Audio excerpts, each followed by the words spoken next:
बिस्मिल्लाहिर्रहमानिर्रहीम। लाखों दरूद पाक हज़रत मोहम्मद सल्लल्लाहु अलैहि वसल्लम और आप सल्लल्लाहु अलैहि वसल्लम की आल पर। अस्सलामु अलैकुम। मेरा नाम इफ्तिखार अहमद है और आप मेरा यूट्यूब चैनल नॉलेज देख रहे हैं। सुल्तान सलाहुद्दीन अय्यूबी ने यरूशलेम कैसे फ़तह किया, उस सिलसिले में आज की वीडियो का अनवान है रिचर्ड शेर दिल की मुश्किल। सुल्तान सलाहुद्दीन ने अपने उमरा को मुशावरत के लिए तलब कर लिया और सब इम्कानात उनके सामने रखे। उमरा के जवाब जो तारीख़ के हवालों में दर्ज हैं उनसे मालूम होता है कि ज़्यादातर हाज़रीन की राय में बादशाह रिचर्ड शेर दिल पर एतबार किया जा सकता था, लेकिन उनके बाद पीछे रह जाने वाले फ्रैंक्स पर नहीं। उनकी बातों से ये भी मालूम होता है कि अक्का की शिकस्त से उनका गुस्सा अब कम हो चुका था। हमेशा की तरह इन मुलाकातों और पैगामात के साथ झड़पें और फौजी कार्रवाइयाँ जारी थीं, और एक बार तो रिचर्ड मुसलमानों के मोर्चों के इतने करीब आ गए कि उनके वहाँ से बेहिफाजत वापस जाने के लिए एक सिपाही को उनका रूप अख्तियार करना पड़ा। मुअर्रिख लिखते हैं कि रिचर्ड शेर दिल के लिए ये फैसला कुन घड़ी थी।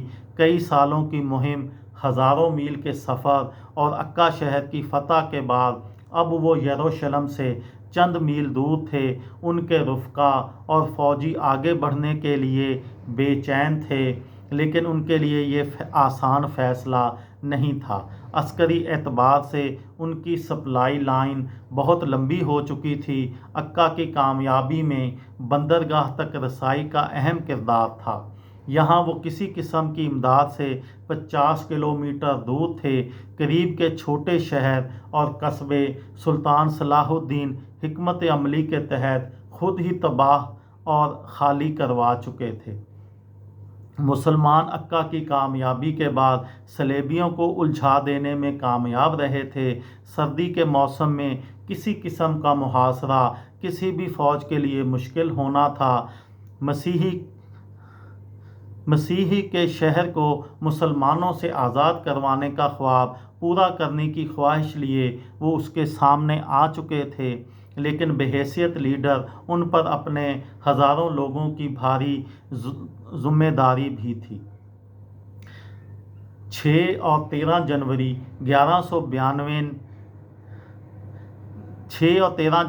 1192 ने अपनी फ़ौज को साहिल समुंदर से 15 किलोमीटर दूर रामुल्ला की तरफ पिसपाई का रिचर्ड शेर दिल ने हुक्म दिया। सुल्तान सलाहुद्दीन ने पूरी सर्दियाँ अपनी फ़ौज के साथ यरूशलेम में गुजारी। फ़ौजियों को अपने घरों को जाने का मौका भी नहीं मिला।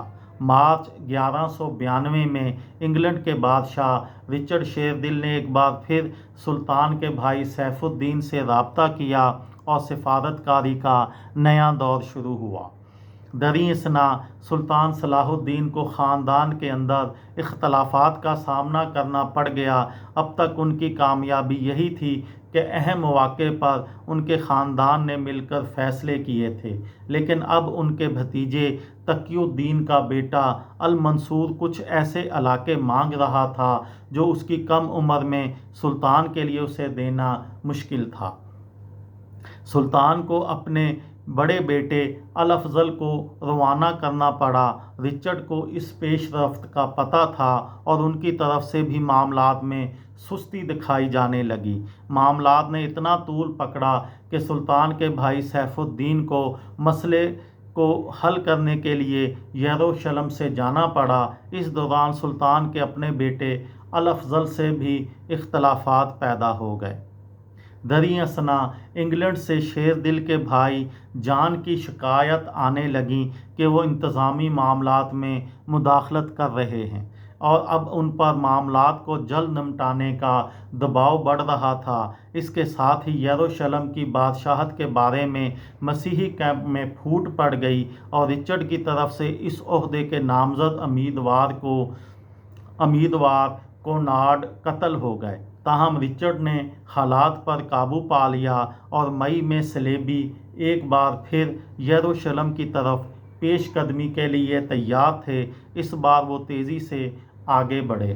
اس دوران سلطان کے بھائی سیف الدین اور کچھ اہم لوگ بھی مخبری کی وجہ سے ان کے قیدی بن گئے، لیکن سلطان کے لیے اچھی خبر یہ تھی کہ ان کے بیٹے اختلافات کو بھلا کر 2 جولائی کو یروشلم پہنچ گئے۔ مسلمانوں نے یروشلم کے قریبی کنوؤں میں زہر ملا دیا اور اس پتھریلی زمین پر نئے کنویں کھودنا آسان نہیں تھا۔ تاریخ بتاتی ہے کہ بالکل اسی طرح جیسے سلطان کے کیمپ میں شہر کے اندر دفاع کرنے یا باہر نکل کر لڑائی کرنے کے معاملے میں بحث چل رہی تھی، اسی طرح صلیبی کیمپ میں انگریزوں اور فرانسیسیوں کے درمیان بھی حکمت عملی کے معاملے پر اختلافات سامنے آ چکے تھے، اور 4 جولائی کو خبر آئی کہ ایک بار پھر صلیبی یروشلم کا محاصرہ ختم کر کے پیچھے ہٹ گئے ہیں۔ سلطان صلاح الدین ایک بار پھر سرخ رو ہو گئے، لیکن مسئلہ ابھی ختم نہیں ہوا تھا۔ صلح کی کوششوں کے ساتھ عسکری کارروائیاں جاری رہیں، اور اس بار سلطان صلاح الدین نے یروشلم سے پیش قدمی کی اور حملہ کیا۔ فلپس لکھتے ہیں، رچرڈ شیر دل سمجھ چکے تھے کہ دوبارہ پسپائی کے بعد یروشلم پر حملہ ممکن نہیں۔ اس کے علاوہ ان پر انگلینڈ سے گھر واپس آنے کا بھی دباؤ تھا۔ 2 ستمبر سن 1192 کو صلح کے معاہدے پر دستخط ہو گئے، اور 10 اکتوبر 1192 کو رچرڈ شیر دل واپس انگلینڈ روانہ ہو گئے۔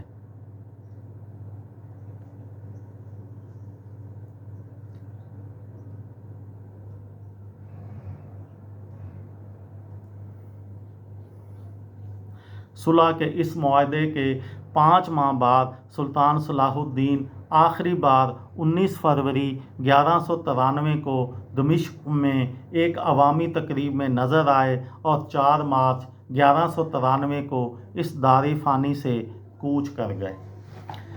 یہ تھی میری آج کی ویڈیو۔ کسی دوست کو، کسی بھائی کو، کسی بہن کو فائدہ ہو تو مجھے دعاؤں میں یاد رکھیے گا۔ دل دل پاکستان، جان جان پاکستان۔ السلام علیکم۔